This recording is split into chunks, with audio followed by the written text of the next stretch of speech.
아멘. 하나님 말씀을 함께 보시겠습니다. 하나님 말씀은 고린도 후서입니다. 고린도 후서 1장 21절, 22절 두 절만 보도록 하겠습니다. 고린도 후서 1장 21절, 22절 신약 287쪽에 있습니다.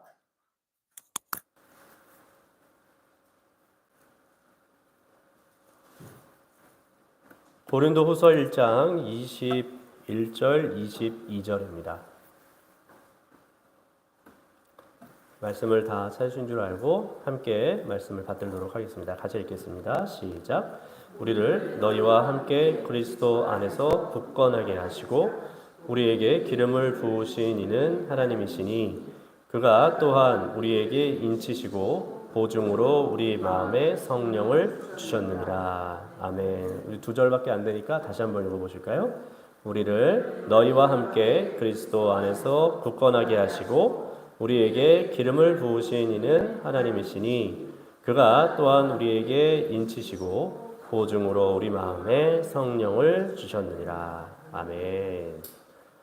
우리가 지난 시간 살펴본 본문에서는 바울 사도가 하나님의 약속, 그러니까 하나님의 뜻에 대해서 이야기하면서 우리가 아멘 하면서 하나님 앞에 영광을 돌리게 한다라고 이야기를 했습니다. 여기서 아멘이라는 것은 우리의 믿음, 그 믿음대로 될 것이다 또는 이것에 동의한다라는 뜻을 가지고 있죠.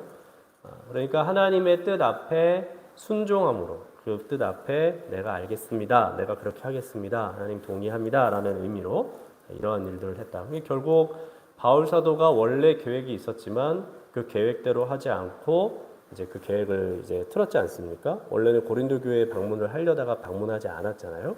이것이 단순히 내 뜻이 아니라 하나님께서 그렇게 인도하셨고 그리고 그 인도에 내가 아멘으로 순종한 것이다.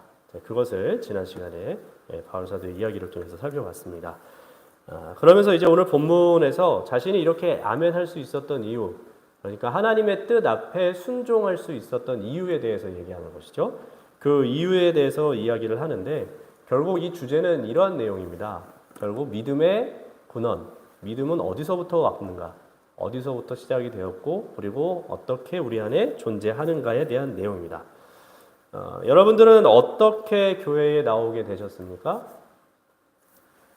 여러분들이 교회를 다닌다 또는 우리가 교회에 나온다라는 것이 기본적으로는 믿음이 있다라는 보편적인 시각입니다. 물론 이제 몸만 왔다 갔다 하는 사람도 있고 그리고 또 가짜 믿음을 가진 사람들도 있긴 합니다만은 이런 자세한 이야기들은 놔두더라도 보통 일반적인 시각이 그렇단 말이죠. 나 교회 다녀, 나 교회 갔다 왔어, 뭐라든지 아니면 나 어느 교회 다녀라는 이 말은 내가 하나님 믿어 또는 예수님 믿어라는 말로 이런 말과 동의어로 사용이 되고 있습니다. 자, 그렇다면 여러분들은 어떻게 이 믿음을 가지게 되었느냐라는 것이죠. 어떻게? 아마 내가 어떻게 믿음을 가졌더라라고 생각을 아마 해보시면은 지금쯤 아마 떠올려 보실 텐데. 대부분 그 떠올리는 생각들이 그리고 그 장면들이 아마 교회에 처음 나오는 그런 모습을 아마 생각을 하실 겁니다. 그런데 사실 우리가 정말 이 질문 앞에서 정말 언제 어떻게라고 딱 집어가지고 저는 이때 정말 예수님을 믿었습니다 라고 이렇게 말하기가 쉽지가 않습니다. 우리는 왜 이 질문에 정확하게 이렇게 대답할 수가 없을까요? 우리도 정확하게 언제 믿었는지 모르기 때문에 그렇습니다. 갑자기 믿어진 거거든요. 갑자기. 오늘 본문에 보시면은 바울 사도가 이 이야기를 하고 있습니다. 우리 믿음의 근원은 어디서 왔는가? 우리가 어떻게 믿었고 그리고 지금도 우리는 왜 계속해서 믿고 있는가? 자, 이에 대한 내용인 것이죠. 먼저 본문 21절을 다시 한번 보실까요? 21절에 우리는 너희와 함께 그리스도 안에서 굳건하게 하시고 우리에게 기름을 부으신 이는 하나님이시니. 지금 바울 사도는 자신과 그리고 함께 복음을 전하는 자들 그리고 또 고린도의 성도들이 그리스도 안에서 굳건하게 된 것, 그 배경에 대해서 이렇게 얘기합니다. 하나님이 그 배경이시다. 하나님께서 바울과 고린도 교회 성도들을 예수 그리스도 안에서 흔들리지 않도록 하셨다라는 것이죠. 그런데 바울 사도는 이 일을 하기 전에 하나님께서 예수 그리스도 안에서 우리를 흔들리지 않게 하셨다. 그러니까 믿음으로 굳건하게 하셨다라는 이 일 전에 한 가지 일을 덧붙입니다. 그것은 바로 기름을 부으셨다라는 표현이에요. 기름 부으셨다. 그러니까 하나님께서 바울 사도와 고린도 교회 성도들에게 기름을 부으시고 그들이 함께 그리스도 안에서 굳건하게 하셨다. 지금 이렇게 이해할 수 있는 것이죠. 그러면 하나님께서 여기에서 부으신 기름은 어떤 기름일까요? 얼마나 좋은 기름이길래 이렇게 믿음을 가지게 하고 또 굳건하게 만들었는가 하는 점입니다. 우리는 무슨 특별한 기름이랄 거라고 생각을 합니다만은 그렇지가 않습니다. 이 기름 부음에 대한 내용은 우리가 보통 구약에서 좀 찾아볼 수가 있는데요. 구약의 사건 속에서 이 기름 부음이 등장하는 세 가지의 경우가 있습니다. 아무에게나 기름 부음을 허락하지를 않았거든요. 보통 구약에서 이 기름 부음을 받았던 사람들이 있습니다. 첫 번째로는 선지자고, 그리고 두 번째로는 제사장이고, 세 번째로는 왕이죠.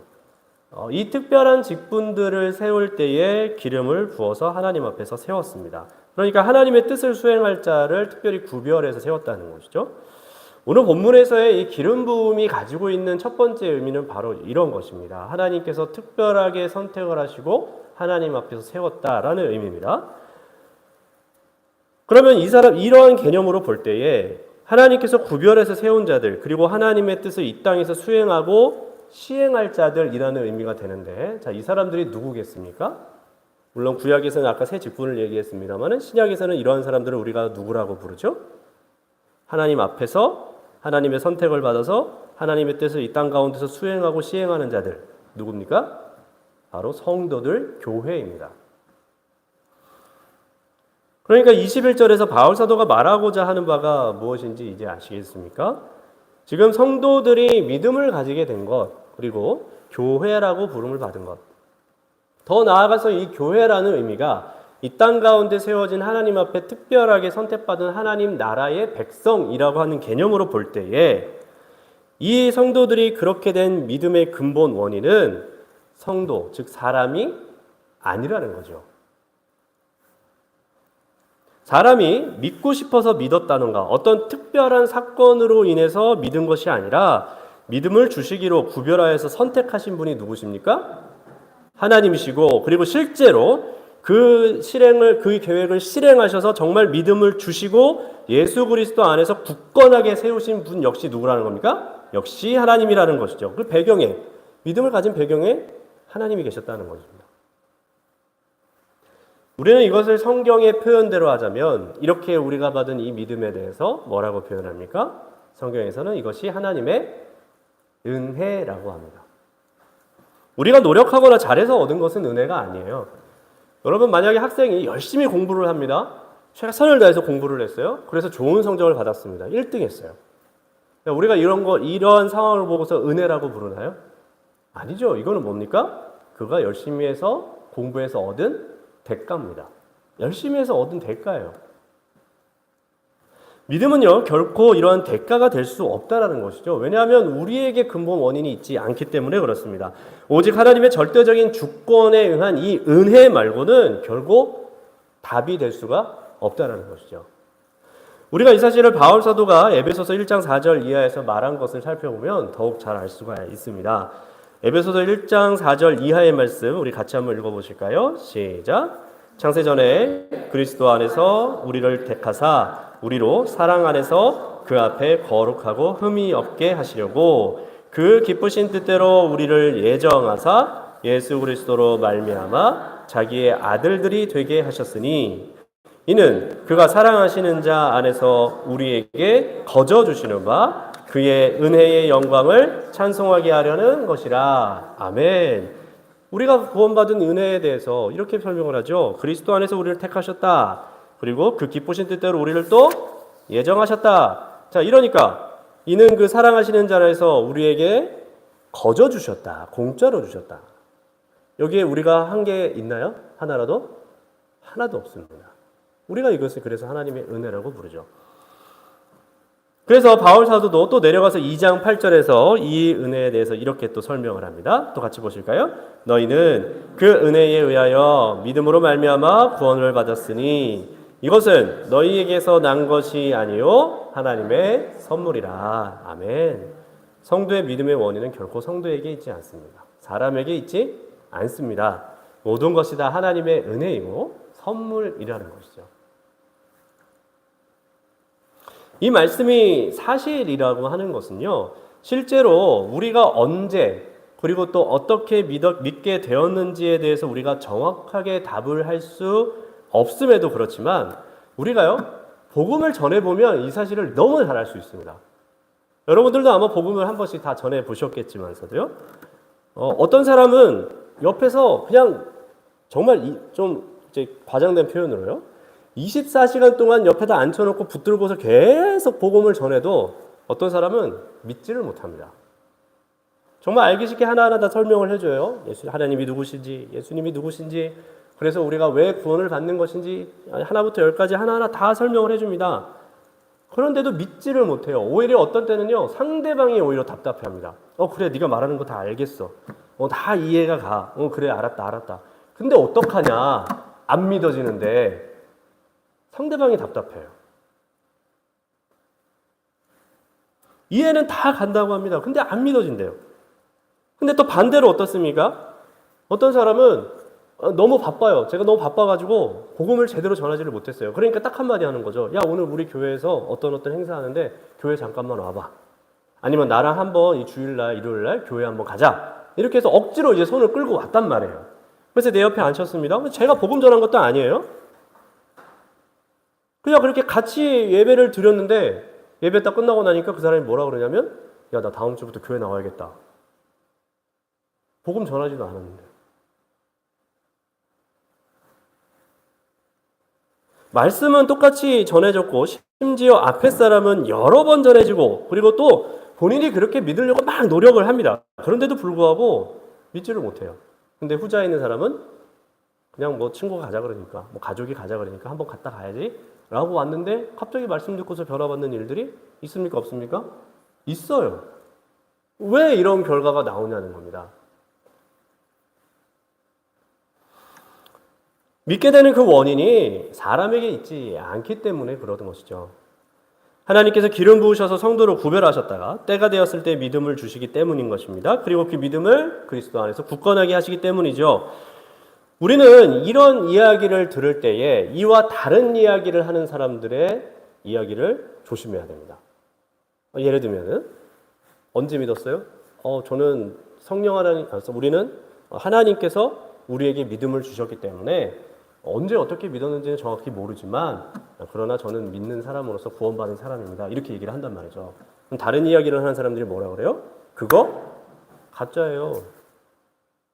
생일이 언제예요? 생일 모르는 분 계십니까? 생일 모르신 분은 계세요? 자기 생일 모르시는 분 없죠? 생일 모르는 사람 있어요? 없는데요. 생일 언제세요? 저는 언제입니다. 자기가 태어난 날도 아는데 영적인 생일을 왜 몰라요? 그거 가짜예요.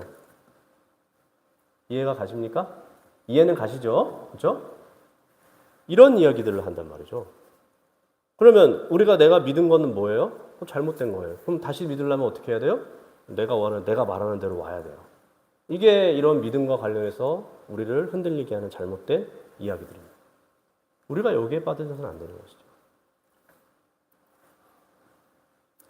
만약 우리가 얼마나 정말 노력해서 우리가 믿음을 가질 수 있다면요, 그렇게 얘기할 때 그렇군요 라고 할 수 있겠죠. 그러나 본문에서 정확하게 얘기하지 않습니까? 우리를 너희와 함께 그리스도 안에서 굳건하게 하시고 우리에게 기름을 부으신 이는 하나님이시다. 하나님께서 근본 배경이시고 하나님께서 근본 원인이신데 어떻게 우리가 언제다 이렇게 믿었다라고 얘기를 할 수 있겠어요? 그건 절대로 불가능한 것이죠.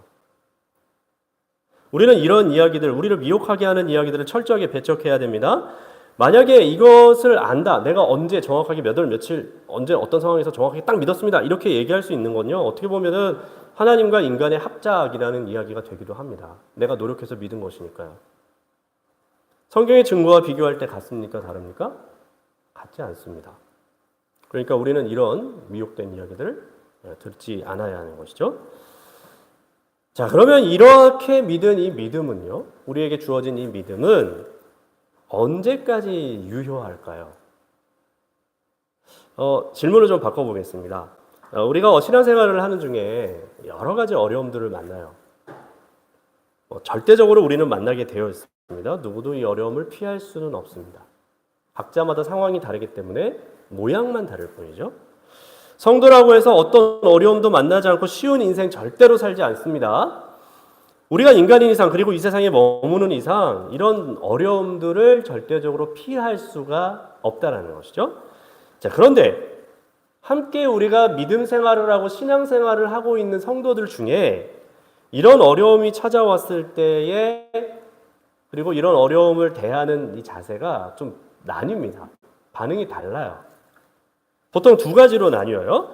이런 어려움이 찾아올 때 이런 어려움 가운데서도 끝까지 믿음을 지키고 있는 사람이 있는 반면에 이런 어려움 앞에 믿음을 잃어버리는 사람들 역시 있습니다. 이런 어려움 앞에 하나님을 떠나고 또 교회를 떠나는 사람들이 있다라는 것이죠. 자, 여러분 어떻게 이런 일이 일어날까요? 믿고 열심히 교회를 다녔는데 어떻게 이런 결과가 나타납니까? 혹시 믿음에 어떤 유효 기간이 있어서 어느 순간이 되거나 또는 어떤 어려움이 찾아오느냐에 따라서 믿음이 바뀔 수 있는 것은 아닐까요?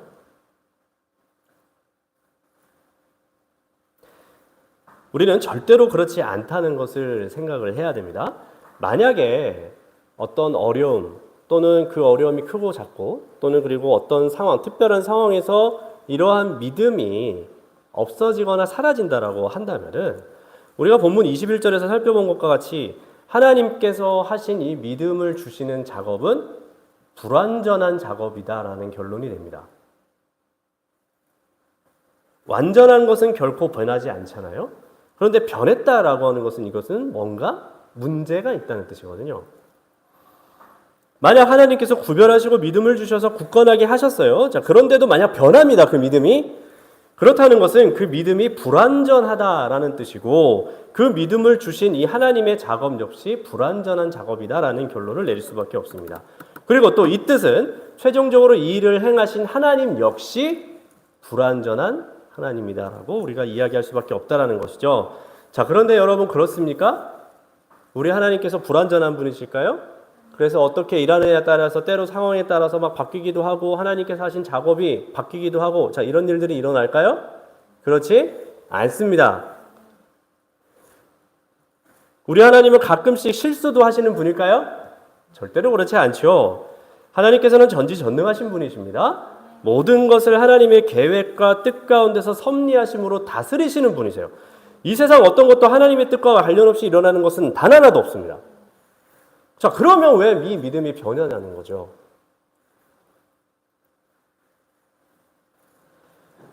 이어지는 본문 22절, 오늘 22절을 또 살펴보시겠습니다. 바로 이에 대한 답입니다. 같이 보실까요? 그가 또한 우리에게 인치시고 보증으로 우리 마음에 성령을 주셨느니라. 아멘.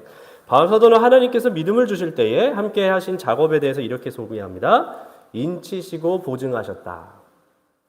누구로요? 말로요? 아니죠. 누구로요? 성령님으로. 우리의 마음에 믿음을 심어주실 때요, 성령 하나님으로 인치시고 보증하셨다라는 겁니다. 결국 앞에서 21절에서 말한 이 하나님께서 기름을 부으심으로 구별하셨다라고 할 때에 결국 무엇을 부으셨다는 의미가 될까요? 이것은 그 마음에 성령 하나님을 통해 믿음을 주시고 그 믿음을 인치시고 보증하셨다라는 겁니다. 여기서 말하고 있는 이 인이랑 인치셨다라고 할 때 이 인은요, 세 가지 용도를 가지고 있어요. 첫 번째는 소유권을 확실히 하기 위함입니다. 이거 내 거다라는 거죠. 완전히 딱 찍어버리는 거죠. 두 번째는 이게 진짜다라는 것을 입증하고 확인하기 위해서 찍습니다. 그리고 세 번째는 안전과 절대로 침해받지 않는다라고 하는 것을 보여주는 의미를 담고 있습니다. 누가 이런 역할을 하신다고요? 성령 하나님께서 이런 역할을 하신다는 것이죠. 그리고 또 친히 이게 진짜라고 하는 사실을 보증까지 해주신다는 겁니다. 그러면 이것이 무엇에 대한 보증일까요? 믿음이 변하지 않는 믿음이고 이 믿음은 진짜 믿음, 참된 믿음이라는 것을 보증해 주신다는 거죠. 자, 그럼 이제 다시 한번 앞에 했던 질문을 다시 드리겠습니다. 왜 어려움 앞에 그리고 문제 앞에 믿음이 변할까요? 왜 하나님을 떠나고 교회를 떠나는 사람들이 생길까요? 함께 믿음 생활을 열심히 하고 누구보다도 저 사람은 정말 믿음이 좋아라고 했던 그 사람이 어떻게 하나님을 떠나고 그리고 믿음이 변합니까? 그 마음에 누가 없어서입니까? 성령 하나님이 없었다는 것이죠. 믿음을 인치시고 보증하시는 성령 하나님이 그 마음에 없었다는 것입니다. 자신은요 믿음이라고 여겼어요. 그리고 믿고 있다라고 했습니다. 그런데 실상은 가짜 믿음이고 그 마음에 성령 하나님이 함께 계시지 않았던 것이죠. 하나님께서 그 마음 가운데 주시지 않았다는 겁니다. 자신은 어떤 계기로 또는 노력으로 믿은 것 같이 보였을지는 모릅니다. 그러나 결코 그렇지 않았다는 것이죠. 그러면 반대로 어떤 상황에서도 끝까지 믿음을 지키는 자들은 어떠한 사람들이라는 말일까요? 무엇에 대한 증거입니까? 그 마음에 성령 하나님이 계시다는 증거가 되는 것이죠. 인치시고 보증하셨기 때문에 그렇습니다. 인치시고 보증해 주시는 성령 하나님을 이미 마음 가운데 선물로 받아서 모시고 있기 때문에 어떤 상황이 찾아오더라도 그 믿음이 결코 변하지 않고, 물론 믿음이 연약해지긴 하겠죠. 그러나 믿음을 포기하지 않습니다. 버리지 않습니다.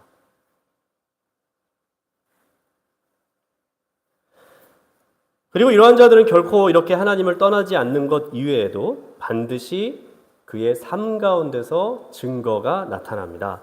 성령 하나님께서 그 마음에 내주하시는 자들을 인치시고 보증함으로 나타나는 삶의 증거, 그러니까 그 사람의 마음에 성령 하나님이 내주하신다라고 하는 삶의 증거가 있다는 것이죠. 성경은 이에 대해서 성령의 열매라고 말합니다. 성령 하나님이 내주하신다는 것은 그냥 가만히 그 안에 계신다는 게 아니에요. 삶의 주권이 우리에게 있는 것이 아니라 성령 하나님께 있다는 것이고, 그렇기 때문에 성령 하나님은 우리를 그에 합당한 삶으로 이끌어 가십니다. 바울 사도는 갈라디아서 5장 7절에서 이러한 이야기를 이렇게 이야기합니다. 5장 7절 같이 보실까요? 육체의 소욕은 성령을 거스르고 성령은 육체를 거스르나니 이 둘이 서로 대적함으로 너희가 원하는 것을 하지 못하게 하려 함이니라. 아멘. 또 24절도 보시겠습니다. 그리스도 예수의 사람들은 육체와 함께 그 정욕과 탐심을 십자가에 못 박았느니라. 아멘. 결국 성령 하나님께서 내주하시는 자의 삶의 증거는 육체의 소욕, 그러니까 자기의 유익, 자기가 원하는 삶을 살아가는 것이 아니라 자신의 육체의 유익을, 그런 삶을 살아가지 않는다는 것이죠. 그러면 누구를 따라 산다는 겁니까? 육체의 소욕을 따라가지 않고 누구를 따라 살아요? 성령 하나님을 따라 살아간다는 것이죠. 25절과 26절입니다. 만일 우리가 성령으로 살면 또한 성령으로 행할지니 헛된 영광을 구하여 서로 노엽게 하거나 서로 투기하지 말지니라. 아멘. 우리가 성령으로 살면 또한 성령으로 행할지니. 바울 사도는 성령을 따라 사는 삶에 대해서 육체를 따라, 그러니까 자기의 유익과 자기가 하고 싶은 거, 그리고 자기를 좋게 하는 것, 이런 것들에 따라 사는 것이 아니라 오직 성령을 따라서 살아가는 것이고 헛된 영광을 구하지 않는 삶이라고 정확하게 얘기합니다. 그렇습니다. 성령 하나님께서 내주하시는 자의 삶은요, 결코 육체의 소욕을 따라 살지 않아요. 자신의 유익이 중심이 될 수가 없습니다. 자, 그러면 오늘 본문에서 바울 사도가 이야기하고자 하는 것이 무엇인지 아시겠습니까? 지금 본문에서 바울 사도가 이 이야기를 하는 배경은요, 바울 사도를 저격하고 비난하면서 그가 사도로서 적합하지 않다라고 평가하는 자들에 대해서 바울 사도가 이야기하는 것입니다. 나는 그런 자가 아니다라는 것을 이야기하는 것이죠. 바울 사도는 그 증거로서 세 가지를 얘기를 했습니다. 첫 번째는 예수 그리스도께서 오직 예하셨기 때문에 그를 따르는 내가 예했다가 나중에 아니오로 바꾸지 않는다라는 것이고, 두 번째, 하나님이 약속에 예수 그리스도 안에서 다 이루어진 것으로 볼 때 하나님께서는 반드시 약속을 지키시는 분이시기 때문에 그 하나님의 뜻 가운데서 나는 아멘으로서 하나님 앞에 영광을 돌렸다라는 겁니다. 그리고 세 번째, 이제 오늘 본문에서 이야기하는 것이죠. 오늘 본문에서 자신의 믿음이 오직 하나님의 기름 부으심과 굳건하게 하심으로, 그리고 그런 믿음을 가지게 되고, 그리고 마음에 성령 하나님을 주심으로 인치시고 보증하셨는데, 그래서 이 믿음을 가진 내가 경솔히 행해서 결국 교회를 분쟁을 일으키게 하고 또 육체를 따라서 내가 행했겠느냐라고 반문하는 것이죠. 더 나아가서는 너희들 역시 이렇게 믿음을 가진 자들이다라는 것을 가르치는 것입니다. 바울 사도가 고린도 교회 성도들을 아끼고 사랑하는 그 하나님의 계획에 따라서 믿음으로 이 계획을 수정했던 것이죠. 그가 말한 대로 육체의 소욕을 따라서 육체의 유익을 위해서 막 마음대로 바꾼 게 아니고 그의 마음에 성령 하나님, 인치시고 보증하시는 성령 하나님이 계시기 때문에 그 성령 하나님의 뜻대로 따랐다라는 사실입니다. 하나님께 어떠한 것이 영광이 되는지 잘 알고 믿음으로 행한 일이었다고 다시 자기의 이야기를 변론했던 것이죠. 사랑하는 성도 여러분, 우리가 믿음을 가진 것은 절대로 우리의 의지나 노력 때문이 아닙니다. 또는 우리가 다른 사람들과 비교해서 조금 더 의롭거나 낫거나 착해서도 아닙니다. 사람들은 하나님 앞에서 모두가 다 똑같잖아요. 우리는 도토리 키재기를 할지 모르겠지만 하나님 앞에서는 모든 사람들이 다 똑같습니다. 우리는 전적인 이런 똑같은 사람들이므로 전적인 하나님의 은혜 때문에 우리가 믿음을 가지게 된 것이죠. 하나님께서 성령 하나님을 통해 우리에게 그리스도 안에서 믿음을 주시고 우리를 굳건하게 하신 것입니다. 따라서 우리의 삶은 결코 우리의 육체의 소욕을 따라서는 안 됩니다. 우리가 우리 게 아니거든요. 우리의 유익이나 우리가 원하는 것이 아니라 오직 성령 하나님을 따라 살아가는 삶을 살아야 되는 것이죠. 우리 안에서 성령의 열매를 맺고 살아가야 됩니다. 우리의 삶으로 성령 하나님께서 내주하신다는 증거가 나타나야 된다는 것이죠. 성령 하나님의 인도하심과 이끄심에 우리가 민감하게 반응하고 그 길을 아멘으로 따라가야 한다는 겁니다. 이것이 성령 하나님께서 내주하심의 증거입니다. 하나님께서 성령 하나님을 통해 믿음을 주시고 이 믿음을 인치시고 보존하셨으므로 반드시 그 삶은 성령의 소욕을 따라 살아갈 수밖에 없는 것이죠. 우리에게 이런 믿음과 그리고 삶이 있기를 소원합니다. 우리의 정욕적이나 우리의 정욕이나 또는 우리가 원하는 것, 때로는 이 세상에서 나의 유익만을 위해서 살아가는 것, 그것이 우선이 아니라 하나님의 영광을 먼저 생각하시고 또 그럴 때에 우리 안에 내주하시는 성령 하나님께서 성령의 열매를 맺기 위해 우리를 이끌어 가실 거예요. 우리는 그 이끄심 앞에 믿음으로 반응하고 또 따라가야 하는 것이죠.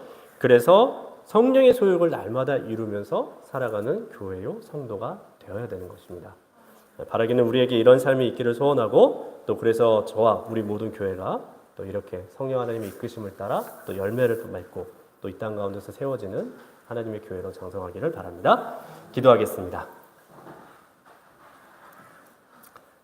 우리 시간에 먼저 말씀을